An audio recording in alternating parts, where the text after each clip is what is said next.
All right, welcome back. Harmless Dave here talking about censorship and media and dark days, just really dark and crappy days. Hate to be this sort of Debbie Downer kind of guy, but at this point in time, I don't know.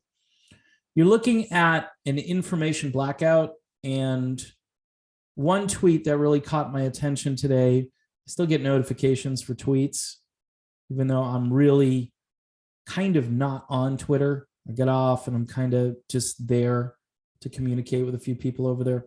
But Abby Martin, they thought I would be interested in Abby Martin's tweet. And it says here, YouTube just banned almost 600 episodes of my old show, Breaking the Set.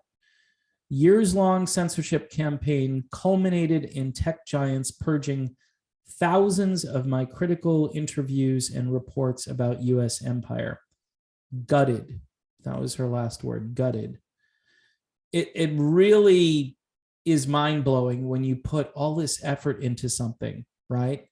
But keep in mind, these people, they're a platform, all right? And I'm not trying to take the libertarian blue pill argument here and say they're a private company, bro, and all of that. This is something that didn't happen at the beginning of her career, if you want to call it that, or her, tenure with YouTube. Didn't happen at the beginning. It happened far after the fact. So something changed, right, between when she first started doing this and where she is now. The standards, the goalposts have all changed. And this was what happened during the pandemic. The goalposts changed. A lot of things just kept moving.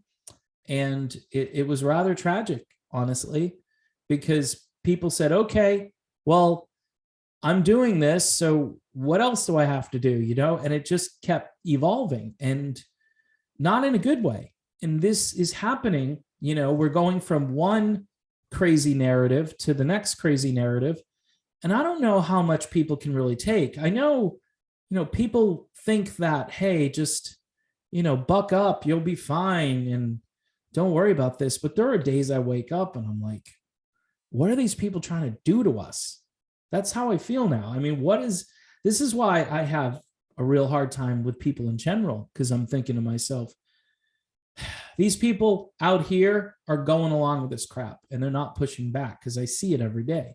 I run into people every day who are still wearing their oxygen inhibitor as they drive their car down the road, or as they walk alone on a sidewalk on a beautiful sunny day with a breeze blowing. Okay. So informed consent? Nope, not much. Not much in anything. And Abby Martin, she's probably more left of center than me for sure, but I think I would agree with all of her anti-war sentiments. I would agree with everything she said about empire. In fact, a lot of these old school lefties, we've caught up to you now. You guys were way ahead. You're talking about things that we weren't talking about 10 years ago. It sounded a little bit creepy and a little more like you're almost like you're trying to drive this conspiracy theory thing. We kind of knew that some of what you're saying was true, but we weren't paying attention to it as much. Now, in the last couple of years, and especially with what's happening between Russia and Ukraine, these guys were right all along. Just like, remember, Occupy Wall Street, Tim Pool, right? All those guys, the 1%. Well, guess what? The 1% are controlling everything. And not only are they controlling, but they're evil people. And they don't want you to get your information out there. They don't want you sharing critical information. They call it disinformation. They do exactly the opposite of what you're trying to do. In other words, they're describing it in a way which is 180 degrees contrary to actually what it is. All right. Now, in addition to Abby Martin, we had RT America go bye-bye, right? RT America, Russian state-funded news, and everybody's like, good riddance to them. Really? Really? So you just want to hear that one perspective where it's not only an echo chamber, but it's a cheerleading echo chamber. And there's very little critical thinking. And if you get somebody who shows up, who slips up a little bit, I think Fox News had one analyst on there who said some stuff. I can't remember what show he was on, but I don't think they were prepared for what he was going to say. Much like when Rubio was talking to that woman who's been in every administration, Victoria, was it Newland, something like that? I try to remember her name. She's been in every administration, probably dating back to George H.W. Bush or whatever. And she just toes the party line, and she screwed up. She said something out loud that was an inside thought that just popped out. And so Rubio had to run some cover for her, which was really just, see, people are onto this stuff now. Remember, Marco Rubio was a Tea Party patriot back in 2008 or something, where the Tea Party helped get him elected. Oh, the Tea Party candidate has turned into the corporate candidate, the snake oil salesman, the how can we cheer for war today, right? Yeah, I know Florida has military bases. I know it's pretty simple. And this is what it's all about, keeping the constituency happy when it comes to war. And it's really weak, though, to have very little opposition when it comes to information. This isn't Alex Jones anymore, people. I know, mentioning him, people go, oh, how could you talk about that guy? Because he was the first one. And whether you liked him or not, whether you agreed with him or not, censoring him was just the beginning. And the fact that they got away with that and everybody just said, it's Alex Jones, of course, right? Makes sense. But then it started happening to other people on both the left and the right. Happened to people all across the spectrum that were just trying to share their ideas. And people have gone underground. They've gone over to like Rockfin, Rumble, and Odyssey. In fact, RT America is gone. They should have just continued, I think, on a different platform, except for the fact that I think their headquarters and the CEO there or whatever just said, no, we're done. So they couldn't keep broadcasting because they're like, no, we're done. Even though, yes, they were funded in part, if not entirely, by the Russian government. And I know people will say, well, it's propaganda. Well, so is everything you're seeing in today's media here in the United States. Everything is propaganda. It's how much slant do you want today? Do you want the Fox News slant? Do you want the MSNBC slant? The CNN, the ABC?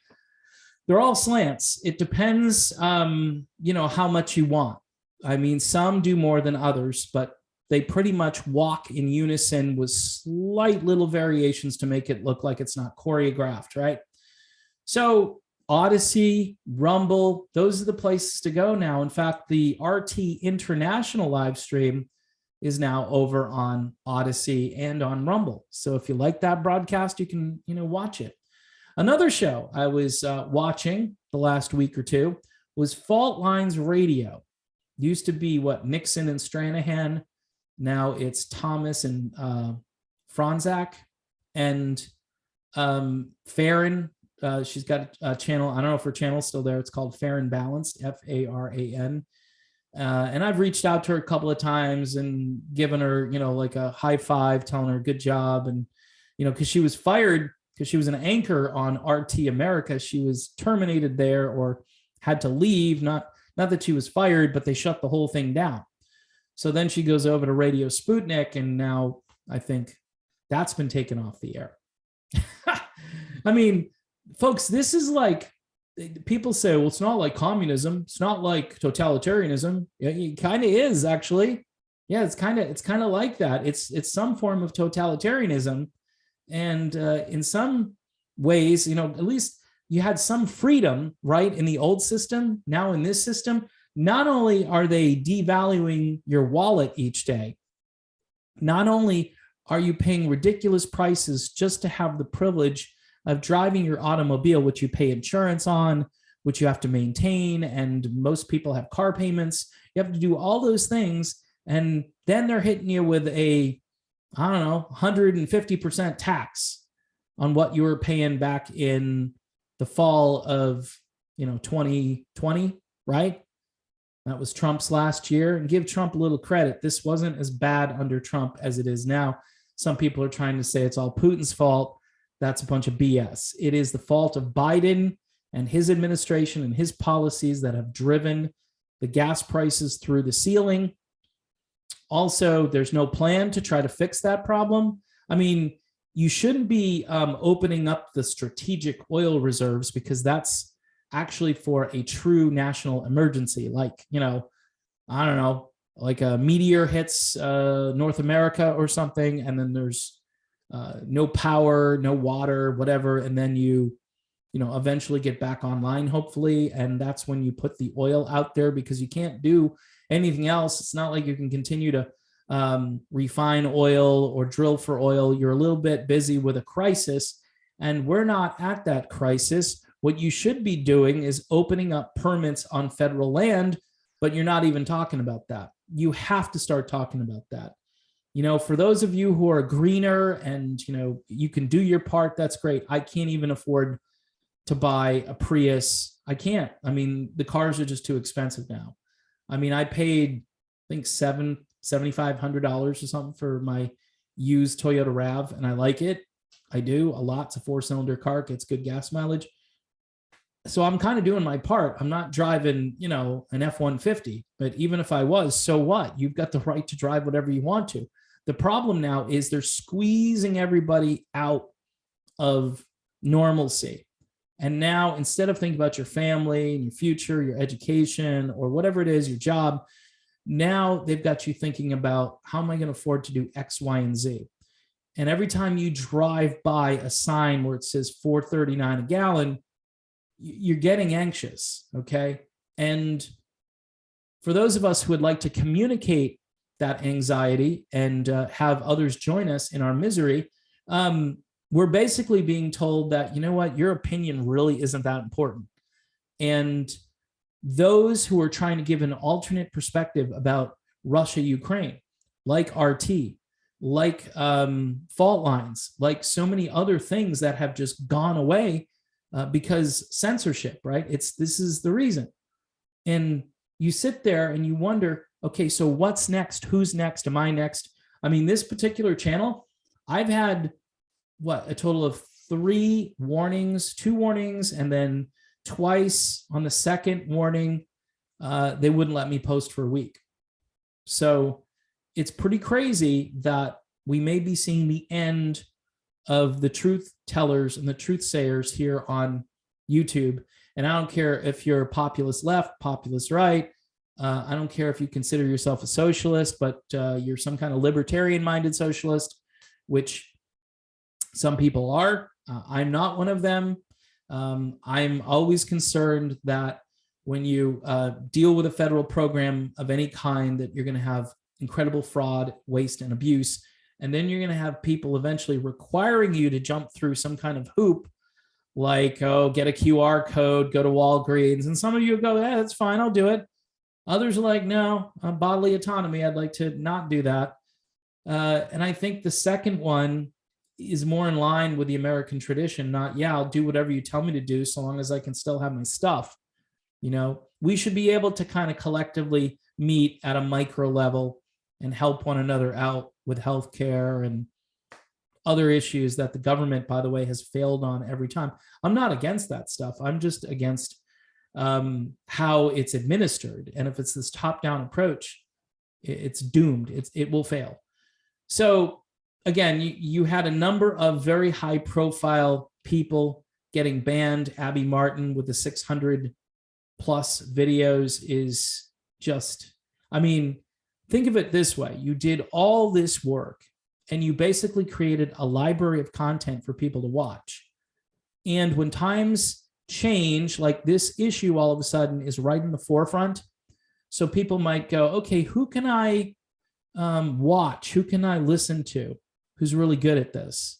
And I've been listening to some Tom Woods lately. I've been listening to Jimmy Dore. I've been at different perspectives from different people, I think, give you a much broader palette to kind of choose from. And when people start to agree from different ideological standpoints, Glenn Greenwald's another guy I like, Max Blumenthal's another guy I like. I do like Tucker Carlson, obviously. So it depends. There are days where I'll see a video where, like, Sean Hannity, and I know Sean Hannity, he's got this 1996 Cold War hangover mentality. And so he can't let go of that. Obviously, Tulsi Gabbard has been amazing out there, and she's been on a tear lately. So we need more of that. Bottom line, folks, is if you've got a channel, if you've got content out there that you think is probably vulnerable, get ready. Get ready. I'm mentally, I'm ready, but you're never ready. After you see it happen to you, you go, why is this happening to me? And then all of a sudden it's here in an instant. So you've got to be prepared to be portable and run for the hills, run to Odyssey, get off of. The other thing is, folks, we have to eventually wean completely off of Facebook and Twitter and all of these big tech platforms that are making tons of money off of us. And then they're putting that money into a spending bill, which $13 billion of it is going to Ukraine.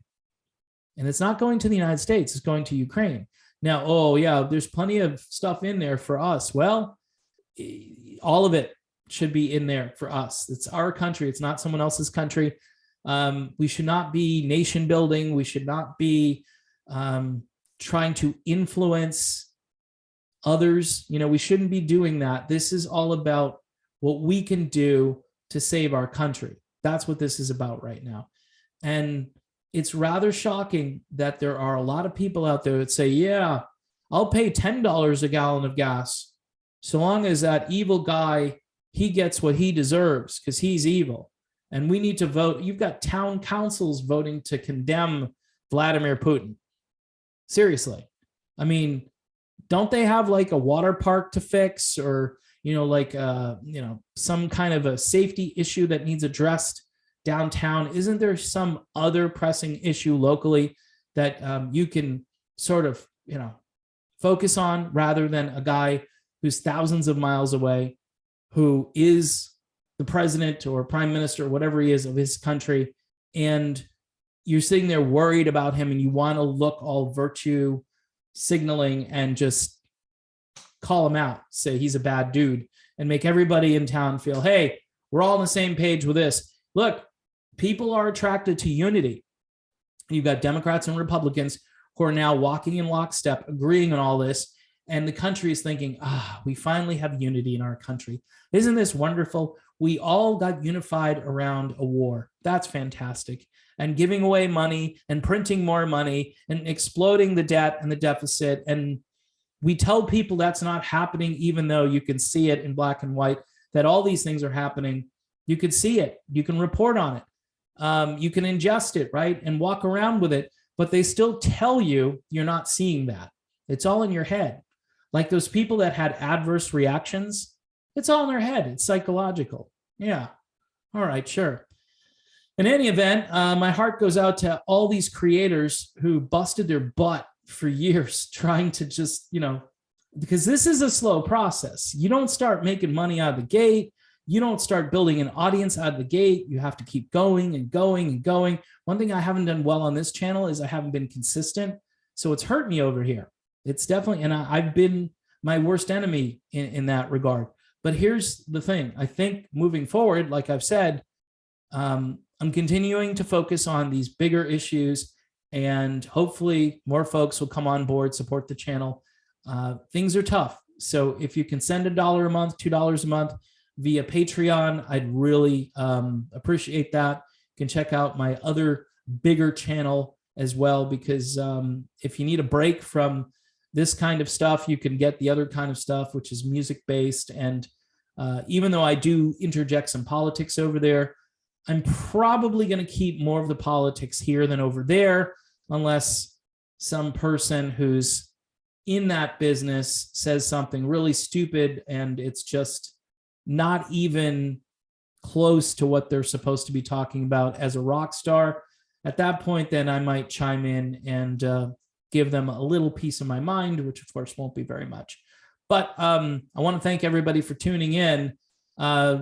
If you like the content here, share it. Also, other content before it gets banned, you might want to find an alternative way to get to that content. I was pleasantly surprised that RT International is still streaming over on Odyssey and over on Rumble. So that's good news if you want to see the other side of the story.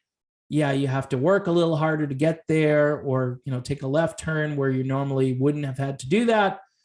But these are the times we're living in, folks, and there may be a silver lining to all of this. This could be the beginning of the end for these big tech companies who have really just gone very woke on the idea that they don't need everybody to watch their stuff. They could care less. They just want the audience that they want to create for themselves. So that's how they do it. And that's how I do it. I'm done, and I'll see you soon.